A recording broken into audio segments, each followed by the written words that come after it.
കനത്ത മഴ തുടരുന്നു. സംസ്ഥാനത്ത് 5 ജില്ലകളിൽ റെഡ് അലർട്ട്. നമസ്കാരം, കൊട്ടാരക്കര മീഡിയയിലേക്ക് സ്വാഗതം. സംസ്ഥാനത്ത് കനത്ത മഴ തുടരുകയാണ്. 5 ജില്ലകളിൽ റെഡ് അലർട്ട് നൽകിയിട്ടുണ്ട്. മലപ്പുറം, കോഴിക്കോട്, വയനാട്, കണ്ണൂർ, കാസർഗോഡ് ജില്ലകളിലാണ് റെഡ് അലർട്ട് പ്രഖ്യാപിച്ചിരിക്കുന്നത്. കൂടാതെ ഇടുക്കി, തൃശൂർ, പാലക്കാട്, എറണാകുളം ജില്ലകളിൽ ഓറഞ്ച് അലർട്ടും തിരുവനന്തപുരം, കൊല്ലം, പത്തനംതിട്ട, ആലപ്പുഴ, കോട്ടയം ജില്ലകളിൽ യെല്ലോ അലർട്ടും നൽകിയിട്ടുണ്ട്. സംസ്ഥാനത്ത് വ്യാപക മഴ തുടരുന്ന സാഹചര്യത്തിൽ 10 ജില്ലകളിലെ വിദ്യാഭ്യാസ സ്ഥാപനങ്ങൾക്ക് അവധി പ്രഖ്യാപിച്ചു. തൃശൂർ, വയനാട്, പാലക്കാട്, എറണാകുളം, ഇടുക്കി, കോഴിക്കോട്, മലപ്പുറം, കണ്ണൂർ, കാസർഗോഡ് ജില്ലകളിലാണ് അവധി പ്രഖ്യാപിച്ചിരിക്കുന്നത്. പ്രൊഫഷണൽ കോളേജ് ഉൾപ്പെടെയുള്ള വിദ്യാഭ്യാസ സ്ഥാപനങ്ങൾക്കാണ് അവധി. ഓഗസ്റ്റ് 2 വരെ സംസ്ഥാനത്താകെയും 4 വരെ ഒറ്റപ്പെട്ട സ്ഥലങ്ങളിലും കനത്ത മഴയ്ക്ക് സാധ്യതയുണ്ടെന്ന് കാലാവസ്ഥാ വകുപ്പ് മുന്നറിയിപ്പ് നൽകിയിട്ടുണ്ട്.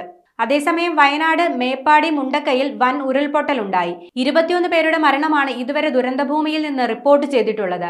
നിരവധി ആളുകൾ ഇപ്പോഴും വിവിധ ഭാഗങ്ങളിൽ കുടുങ്ങിക്കിടക്കുകയാണ്. പ്രദേശത്ത് നിലവിൽ രക്ഷാപ്രവർത്തനം പുരോഗമിക്കുകയാണ്.